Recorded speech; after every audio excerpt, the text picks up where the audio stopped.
Hey, Matt Haycox here, and we're here for Matt's Monday Masterclass, where every week I answer the questions that you guys have been sending me on social and email over the week before. Now today, we're going to talk about how do you get that perfect work-life balance. Now I think again, this is very similar to the question of how do you measure success, which is something I spoke about in a previous masterclass.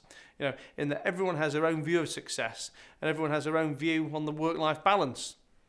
For me, it's really about where do your priorities lie.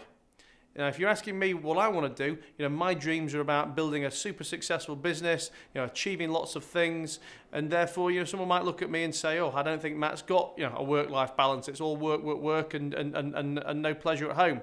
But I can honestly and comfortably tell you that there's not many aspects of my day, whether it's business or pleasure, that I don't enjoy. And even when I don't enjoy it, to be honest, I'm experienced enough to know that I just have to power through and get on with it because I've got my bigger picture goals that I want to achieve. Now, if your idea of the perfect work-life balance and your idea of success is that you want to be able to put your kids to bed every single night, you want to wake up with your kids every single morning, and you want to go out with your mates all weekend, then look, I'm not criticising that at all. People's personal choice. But that doesn't go hand in hand with then saying, I also want to build a £100 million business. Now look, I'm not saying that it's the right thing that everyone wants to build a £100 million business, but you've got to decide what it is that you want to do.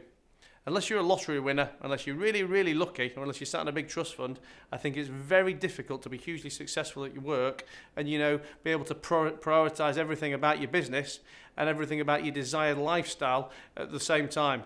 Something has to give. I often hear people say that they can't, meet certain work commitments because, they want to spend all this time with their kids. Now look, listen, I love my daughter as much as anyone loves their child. And as far as I'm concerned, I do everything that's possible to spend as much time with her as I can. And we've got a fantastic relationship. But you know what? I can say that I want to be around on a Saturday because I want to spend it with her. But the reality is, look, Harley's 12. She doesn't want to spend the whole fucking day with me anyway. She wants to get dropped off at the riding stables at 9 o'clock in the morning, hang out with her pals, look after a horse, and come home at 5 or 6 o'clock. So if I'm actually stopping to do that to make sure that we spend the whole day together, then I'm probably just going to piss her off anyway. So for me, I've got that perfect balance because she gets to do what she wants to do all day and I get to go to work, or look, if we're talking about a Saturday, I can sit at home in my pyjamas with my laptop, and then I can go to her at 5, 6 o'clock, pick her up and hang out with her that evening and have some fun. Look, I'm really happy with that balance.